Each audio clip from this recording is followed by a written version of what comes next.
just to introduce myself. Obviously, great to be here. Very heavily involved in the chamber. Just as a background, started my business in '99. Web development, marketing.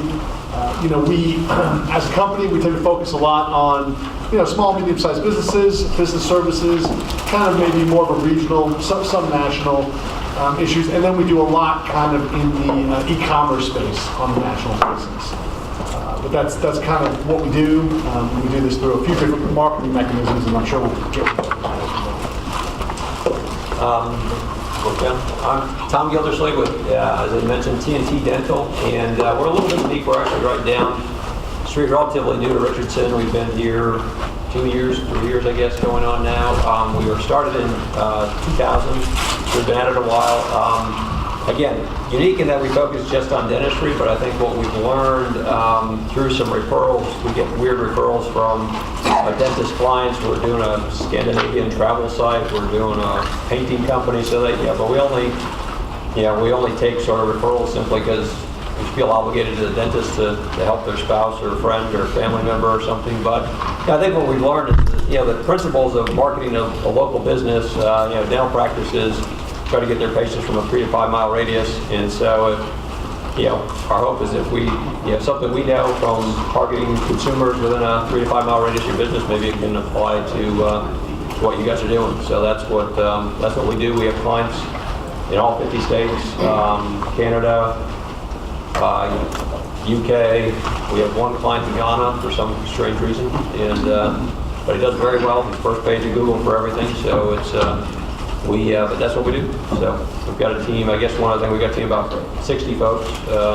Again, we're right down in the old post office on Lockwood, and just right down the street from here. So. Thank you. Colin Hayes, Belo Company. We are a Dallas-based digital marketing firm. We're in the big gold towers across the North Park Mall. If you've ever been blinded by those, going up or down 75. You probably recognize our parent company, or I hope you do, Belo. Our flag brand is the Dallas Morning News. Jim Maroney, our former CEO, around 2012, 2013, began building or buying digital marketing agencies and specific services, and then in 2015, after we acquired a digital marketing company called Vertical Nerve, we rebranded into Belo Company. That's more of a brand recognition and brand awareness play more than anything. But we focus, everything that you would consider digital marketing, we do in-house. And we focus on that mid to enterprise level client. But then my background is I used to work for the Morning News selling Neighbors Go. So I spent a lot of time in Richardson when I first moved down to Dallas, so very familiar with the area. And yeah, just excited to chat with y'all and impart some level of valuable knowledge, I guess. Thank you. So I was going to start with a couple questions, and then at that point we'll open it up and just let you guys ask questions and let it go from there. My first question I would ask all three of you, what are the trends you're seeing right now in marketing? Where does that fit? Well, online, we're seeing a lot of move towards, everything is always niching, obviously, and where people are going after, so there's always that part of it. We're seeing people actually pull quite a bit away from the SEO side of the business. We see a lot more kind of the paid advertising, which is, if you think about traditional marketing, which I think is a lot easier for a lot of people to grasp, you have things that you do that are not directly advertising, but are good for your brand. This might be sponsorship, this might be PR, this might be any of those type of things. So in the web world, that's like organic. That's where you try to appear like you control a brand. Well, over time, what's happened is Google has developed the mechanisms where the paid advertising is typically much more effective. And I'll use our business as an example. If you look up web design, you might find everything from like do-it-yourself courses, educational institutions, some sort of standards, websites like that, and they'll dominate the organic search results. So if you want to find Einstein's eyes, a lot of times you have to pay to get in that space. So we're seeing a lot more shifting in that way, unless you have a very niche need or unless you have a very specific drive. And it's not that SEO is dead, it's just that's kind of how the money's moved. I don't know if a lot of you guys remember there was this Panda update like 3 years ago, 4 years ago for those more technically involved, and that really kind of shifted the focus in my experience. I don't know if you guys are seeing the same thing. And then there's just about, part of that SEO. Sometimes you advertise on other sites to kind of drive people, or you just do more PR stuff, which is kind of just a more expensive process. So if you do that in your traditional business, SEO is going to make sense. If you don't do that in your traditional business, it's kind of hard to make the two work together. So a lot of our client base is just kind of walking away from that. And then obviously social media advertising kind of falls with the same kind of boost that we're seeing out there now. Yeah, I think, for us, again, we're a little different. Our typical client, again, if you think about a dental practice, maybe related to your business, but is, our typical practice that we work with is $800,000 to $1 million of revenue. They've got, 5 or 6 employees. They've got nobody that's wakes up every morning thinking about marketing at all, or really getting, they want to get new patients, but they're not, focused on that. And so we have more of a, their marketing budget may be, $40,000 a year, total for everything. And so, we try to, so for our clients, it's harder to play in the pay-per-click game just because it's so expensive. I mean, you get into, even in a local market for one of our clients, it's probably a couple $1,000s a month to have a meaningful presence in a Google AdWords campaign or something like that. And so, we try to tend to focus more on the grassroots stuff, the community things, and the organic search optimization and getting found for Google. I mean, so, when we look at our clients, the thing that we try to, probably the biggest trend we try to see is measurement, and saying, hey, what are you getting for what you're spending? And and Tom, you're as you described it, hyper local. Yeah, right? We're a 5 mile radius. Which is definitely good. Yeah, different. And so for us, it's clear to understand, hey, we're a very specific focus. If you get your customers, again, a simple thing for us is just, I was talking to a guy this morning that is doing radio ads in a market with 30,000 people, and yet when you look at the zip codes where his patients are coming from, he's wasting 75% of his radio budget because those people are never coming to him as a dentist. I mean, you're going to go to a dentist that's in a 3 to 5 mile radius of your house or where you work, 80% of the people, that's what they're going to do. So we, the first thing we work with, and we, the biggest trend we say is, hey, just measure what you're doing, see if you can get a return on investment, see if you even know where the patients are coming from, or why the phone's ringing or why the phone's not ringing, and go from there. So I mean, that's the biggest thing that we see is people starting to pay a little bit more attention to, let me see if I'm actually getting results and getting a return on my investment versus spending money because think I should. And so we spend a lot of time on that. We also again try to, I think the other thing that we see is again a reinvestment in the website itself, because I think it's the one tool everybody, we were just talking before the program started, is whether you get a referral, whether they drive by your sign, whether they, however they find you, they're going to go to your website and they're going to check out your reviews almost every time. Even if your best friend refers you to a doctor or a dentist or a hotel or anything else, you're going to say, hey, look, let me go check out what that's all about. So a good website that tells your story, says, hey, here's why I should be your business, to me is your most important investment. Then figure out how to get as many eyeballs as you can on that website. But it's amazing to me how much people spend to get eyeballs onto a website that's like, wow, I prefer somebody not see that website, or my reviews are no good, or I haven't had a review in 6 months, or so to me those are the things that the trends almost sort of back to basics. Make sure we're measuring things, make sure we have a good website, and then figure out how to spend the rest of the money. Yeah, Tom kind of stole all the really good points I was going to make, but just to echo what he says relates to the website analytics. That's not only what we notice, but what we sort of evangelize at Belo & Co. is it starts with leveraging data and understanding what's working today. So what's our status quo? And then from that, because that is your marketing DNA or your customer, if you have a robust CRM database that you can leverage your current customers, and then the things that you can do with leveraging data is going to make everything that you do much more efficient. But to echo the website, what I'm going to call it experience, or how engaging your site is, your website's your 24/7 salesperson for your company. So including content that's going to be relevant and engaging and make someone want to pick up the phone or fill out a form is crucial for any business success, let alone digital marketing success.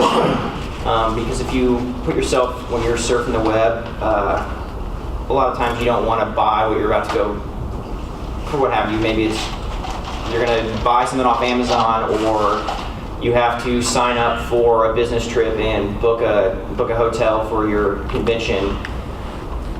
We as online consumers are inherently impatient and lazy, so the first opportunity the website gives us to hop out and go on looking up videos on YouTube or what have you, we're going to take it. So the best advice or the trends that we're seeing or that we advise all of our clients is that website experience has to be best in class as it can be. Website is a living organism. You're constantly updating content or site structure, what have you. And then back to what Tom said, and then you're collecting data, whether you're using Google Analytics or another platform, what have you. All of that needs to be collected in a way that's clean, to where then you can leverage it and make smarter decisions moving forward. Because your data is going to dictate what your strategy and tactics should be, and it's not the other way around. So get a good handle on your website experience, who your brand is, what story you're telling, leverage that with data, and from that then start building out marketing tactics and strategies to acquire more eyeballs on your site. Kind of along those lines, just in terms of trends, and I've seen this a lot, and I think we talked about this when I talked about this, that like people used to just buy websites to buy websites. Like they had no intent, no purpose, really just keeping up with the Joneses. Like, oh, my competitor got a website, I have to get a website. So there was no real purpose. Well, that's definitely changed, where people are like, okay, kind of this is what I want to say, this is what I want to do, this is kind of the results I want to get. They're much more excited about that. So I would say that definitely one of the trends, if we're talking about trends, is the maturation of the audience, the maturation of the industry. People don't just walk in and say, oh, I want to spend, a typical client $1,000 a month on something. They're more specific, like, hey, this is kind of what I want to go after, and they're more willing to do things like, because there was a time when people just didn't, like they wouldn't talk about their website experience or the data, they just came in to buy a widget. And it's like, it's not really going to work that way because you don't, they kind of have to feed into each other. But that does still happen some, but I would say that's definitely a trend. Like people are just more mature and smart about that and realize these things work together. I think a couple build on that. A couple other things you think in mind is the trend to mobile. So again, if you look at 5 years ago, 25% of traffic, 15% of traffic was on your mobile devices to your website. Now it's 60 to 70%. And so look at something called mobile responsive. If your site's not mobile responsive, just shut it down. Just save some money. Well, especially in your market. Yeah. Especially in your market. Yeah, I would say that'd be super stuff. Yeah. Like bankers probably don't have that problem. That's probably not a big deal for you. But I think that's so that's one thing I think is really look at the mobile version. That's one thing that we've really focused on is, again, when we design a new website for dentists, we do nice big, and our designers all have the world's biggest size monitor, and they want a bigger one, and they can't but nobody ever looks at the website on that monitor. So again, it's looking at your phone. So what information are you presenting to that phone visitor, because that's what they're going to see. And I think, and then the other trend to play off the search that I think is something to be aware of is the whole voice-activated search. It's by far the fastest growing. It's depending on who you listen to, 20% of search now is voice-activated. People talking to their phones, people talking to their smart devices at home now. That's something that you have to really think about, and how do you position your website, your internet information to win those voice searches now, not just somebody hitting their keyboard, because that's going to be, over the next 5 years, a huge change in how people interact with your website and your internet. Tom, here's a follow-up for you. You're talking about making sure you know what you're getting from your investment in your digital marketing. And I'm sure there's a range of this, but for a normal, small or medium-sized business, what would be the range of percentages of revenues, of your revenues, that would be reasonable to spend on digital marketing? Well, I'm not sure what the right answer is. I'll tell you what my answer is, and then probably we always sort of say you should invest. We go through our clients a lot, but we sort of go and say, hey, look, you should be spending 5% of revenue on growing your business. And the idea being there that if there should be no better investment than growing your own business, right? So return on investment, if you grow your business, it should be better than any investment you can make. I mean, we go through that with our clients all the time. Is they'll give their money to their investment advisor and be happy with 8% return. Well, if you build your own business and you can grow the business 25% a year, get a position to where it's sellable, that's the best investment you'll ever make. So we sort of go off of 5%, and if you're spending more than that, we think you got to really think through why. You got to have a good reason for it. If you're spending less than that, we think that's a mistake. I mean, so that's the number we go to, and then again, I think our big thing is trying to measure what are you getting. In our world, it's patience. I mean, we can, for example, every one of our clients, we have call tracking technology, so we can track every call coming from postcards, from billboards, from TV ads, radio ads, the website, pay-per-click campaigns. So we know, it's not 100% because somebody may get a postcard then go to the website. I mean, so there's gray areas for sure. But I think that is a huge, huge part of it. Is we have at least a gut sense. Hey, we sent out 5,000 postcards, or the client sent out 5,000. We don't do postcards directly, but we'll work with somebody who is, and you got no calls, or you got 20 calls, but only 2 became patients. I mean, that's ultimately the measure, is what's your cost per patient, or cost per customer, not how much did you spend, and so that's, I think the 2 things is, that 5%, and then making sure how you're tracking where they're coming from. I got a question on SMS messaging, or text messaging, if you will. It seems to be becoming a growing trend to connect to customers. Do y'all see that being relevant, especially in your space?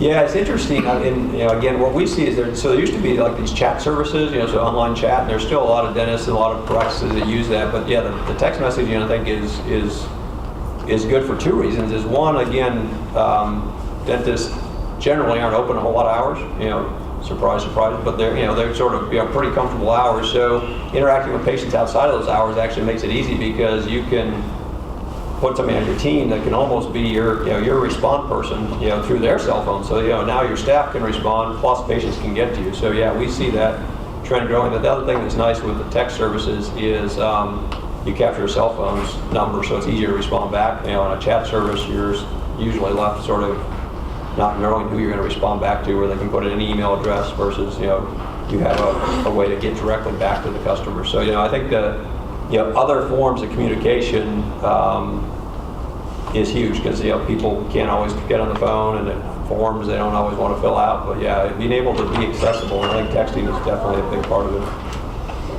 And there's tons of services out there. We just sort of third-party partner with them, but there's a lot of very good, relatively cheap, $10, $15 a month kind of services that you can plug right into your existing website that just sits on top of it and provides that interface.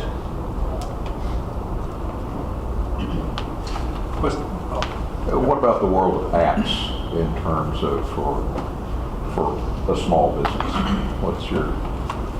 Yeah, I don't know. Do you guys? I would say that, if I understand the question being like, does my small business need to develop an app, or how could it utilize an app? I think that would be sort of a tertiary, third tier sort of tactic to employ. I think it has a tremendous value depending on how engaging it is. Naturally, there's a cost-benefit analysis of what does it cost to develop an app and how I'm going to use it. I think that if you were going down that route, the questions you need to start asking yourselves are, is my client or customer base going to use this app? What value is it going to provide them? Because if no one uses it, then you wasted a bunch of money developing an app. But from a ability to collect data on your customers and then leverage that data to make smarter business decisions, that is a incredible avenue for doing that, because normally they're logging in, you can understand what they're doing on that app.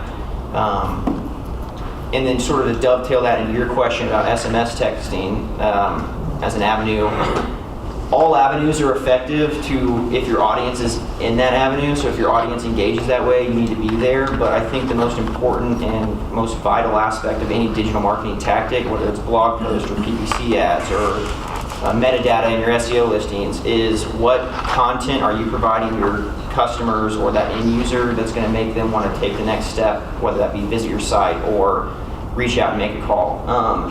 That's something that I personally struggled with when I was selling to small businesses when I first started out, is the focus was on you need to be in PPC and SEO because that's where your competitors are, but what would get lost is, okay, I'm in PPC and SEO, now what? It's like, well, now we need to optimize your message to stand out above the crowd or entice someone to reach out to you. So if you've heard the digital marketing cliche, content is everything, everything is content, that's very true because we now have so much access to research before we ever go and make a purchase.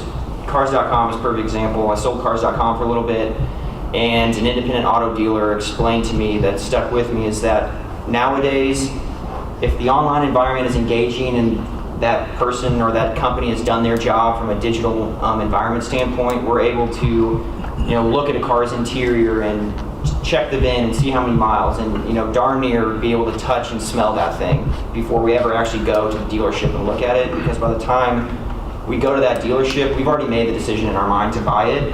So as a business owner, the more that you can sculpt that digital environment to showcase your product or service as real as possible, the more effective the rest of your digital marketing is going to be. Yeah, to kind of build on the whole apps question and the kind of marketing direction, which kind of wraps it around, is if you have an app, you don't have a very specific directed reason to do it, or you just want to throw away 50 grand or something. That's good too. Like when you sign me up, that's the project. But like at the end of the day, you really that's one of those things that's much more enticing to people. And I think marketing managers and marketing directors run into this too. They're like, yeah, it's really appealing, but how's it work with anything else I'm doing, and how's it really going to create value? Like, why would my customer engage it? So that there are some industries that might make a lot more sense for. If you did something that really appealed to a certain generation, or had some real need for it to interact with the outside environment. But that I would, and that's kind of everything's that way. Though. Like every technique should have some purpose. So for somebody that's really trying to focus on the B2B area and really not chasing consumer business, do you see much value in social media marketing? Yeah, and if so, where? We do B2B all day long, and the answer is not really. Yeah. I mean, I know people love it, and it's one of those things that's really great, but at the end of the day, it's one of those things that just does not get penetration like you would. For example, I could probably run like a LinkedIn campaign. I'd probably have to run 5 or 10 times more to get the value of a Facebook campaign, or 20 of them to get the value of a Google campaign. Where it's just less effective. I mean, and at a certain point, you're running campaigns and you can't spend